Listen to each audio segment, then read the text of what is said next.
14 مہینے بعد آدمی کو کھلے سمندر میں پایا گیا اور اس نے جو سچ بتایا اس نے سب کو حیران کر دیا۔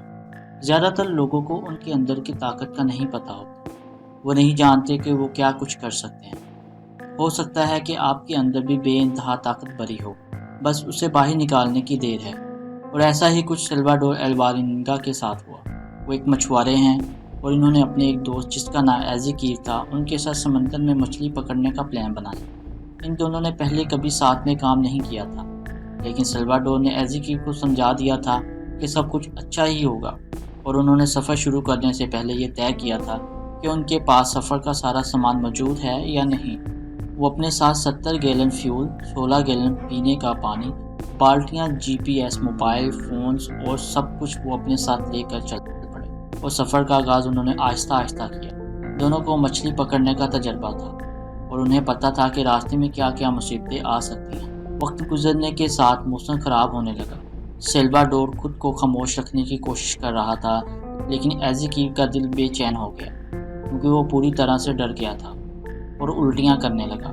جہاں ایزیکیو خود کو سنبھال نہیں پا رہا تھا، وہیں سلواڈور ناؤ کو صحیح راستے میں لانے کی کوشش کر رہا تھا۔ آخر کار طوفان رکا اور اب یہ دونوں سامنے کا نظارہ اچھے طریقے سے دیکھ سکتے تھے، اور تب ان کو پتہ چلا کہ وہ کنارے سے لگ بھگ 150 کلومیٹر دور آ گئے ہیں۔ اور تب مشکلیں اور بڑھ گئیں جب دونوں کو پتہ چلا کہ ناؤ کا انجن نے کام کرنا بند کر دیا ہے۔ سلواڈور نے ریڈیو سے رابطہ کرنے کی کوشش کی۔ وہ کنارے پر بیٹھے لوگوں کو بتانا چاہتا تھا کہ ان کی موٹر خراب ہو چکی ہے، لیکن اسے کوئی رسپانس نہیں ملا۔ بدقسمتی سے جی پی ایس بھی کام نہیں کر رہا تھا، اور تبھی ریڈیو پر ایک کال لگ گئی جس میں بچاؤ کردہ ٹیم نے ان کا اینکر یعنی جہاں وہ ابھی ہیں وہیں لنگر ڈالنے کو کہا تاکہ بچاؤ کردہ ٹیم انہیں ڈھونڈ سکے۔ لیکن پریشانی یہ تھی کہ ان کے پاس کوئی اینکر نہیں تھا اور ناؤ سمندر میں ادھر ادھر چھولے کھاتی گھوم رہی تھی۔ بے شک طوفان گزر چکا تھا، لیکن سمندر ابھی بھی خاموش نہیں تھا۔ دونوں آدمی ناؤ میں آیا پانی بالٹیوں سے نکال رہے تھے، اور دونوں کو ہی نہیں سمجھ آ رہا تھا کہ اپنی ناؤ کو ایک جگہ ٹکانے کے لیے وہ کیا کریں۔ دونوں دوست ایک دوسرے کے ساتھ لگ کر سو گئے۔ سلواڈور مچھلی پکڑنے کا پرانا جانکار تھا۔ وہ جانتا تھا کہ کیسے ناؤ کو کنارے تک لے جایا جا سکتا ہے۔ بار بار ناؤ میں پانی بھرنے کی وجہ انہوں نے مچھلی کو سمندر میں پھینکنے کا فیصلہ کیا، کیونکہ اگر وہ مچھلیوں کو نہیں پھینکتے تو ناؤ بھی کبھی بھی پلٹ سکتی تھی۔ لیکن وہ اس بات سے بے خبر تھے کہ انہیں اس ناؤ میں سمندر کے بیچ مہینوں رہنا ہے۔ وہ کھانے کے لیے جیلی فش اور کچھوے پکڑنے لگے۔ سفر کو شروع ہوئے اب 14 دن گزر چکے تھے، اور تب ہی بارش شروع ہوئی جس سے انہیں پینے کا پانی مل گیا۔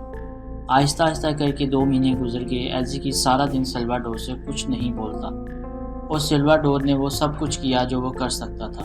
ایک خراب کچھوا کھانے کی وجہ سے ایزیکیو پوری طرح سے بیمار ہو گیا۔ اس نے سلواڈور سے کہا، میکسیکو میں میری ماں کو سلام کہنا، اور یہ کہنے کے بعد ہی وہ مر گیا۔ اب سلواڈور بالکل اکیلا تھا۔ کچھ دنوں تک سلواڈور کو یہ لگتا رہا کہ ایزیکیو زندہ ہے۔ وہ اس سے بولتا رہا، لیکن بعد میں اسے اندازہ ہو گیا کہ وہ مر چکا ہے۔ اس نے ایزیکیو کے کپڑے اتارے اور اسے سمندر میں چھوڑ دیا۔ سلواڈور روزانہ اپنے سامنے سے بڑے جہازوں کو آتے جاتے دیکھتا، لیکن سبھی بہت دور تھے، جس وجہ سے کوئی اسے نہیں دیکھ سکا۔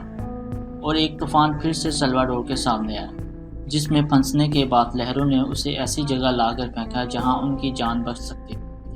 طوفان رکنے کے بعد سلواڈور کے سامنے ایک آئی لینڈ تھا، اور سلواڈور کو پتہ تھا کہ یہاں سے اچھا کھانا مل سکتا ہے۔ لیکن وہ بے حد کمزور ہو چکا تھا، اتنا کمزور کہ اٹھ کر چل بھی نہیں سکتا تھا۔ وہ سلواڈور کو یقین نہیں آیا کیونکہ اسے آئی لینڈ پر نہ صرف کھانا تھا بلکہ وہاں لوگ بھی رہتے تھے۔ یہاں لوگوں نے مل کر اسے بچایا، کیونکہ وہ پچھلے 438 دنوں سے سمندری پانی میں تھا۔ اور جب سلواڈور اپنے گھر آیا تو اس کے گھر والوں کو یقین نہیں ہوا کہ سلواڈور ابھی تک زندہ تھا۔ اس کے بعد سلواڈور ایزیکیو کی فیملی سے ملا اور ایزیکیو کے آخری لفظ اس کی ماں کو سنائے۔ اس نے اپنی زندگی پر ایک کتاب بھی لکھی۔ بدقسمتی کی بات یہ رہی کہ ایزیکیو کی فیملی نے سلواڈور کی باتوں پر یقین نہیں کیا اور سلواڈور پر ایزیکیو کے قتل کا الزام لگایا۔ لیکن سلواڈور نے بتایا کہ سچ تو صرف اسے ہی پتہ ہے، اور اس نے اپنے دوست کا آخری سانس تک ساتھ دیا۔ ہو سکتا ہے کہ بہت سے لوگ اسے جھوٹ کہیں، لیکن جھوٹ کہنے سے پہلے گوگل پر آپ اس کیس کے بارے میں ضرور سرچ کریں۔ میں امید کرتا ہوں کہ آج کی کہانی آپ کو پسند آئی ہوگی۔ آپ لوگوں کے ساتھ ملاقات ہوگی اگلی ویڈیو میں، تب تک کے لیے اپنا بہت زیادہ خیال رکھیے گا۔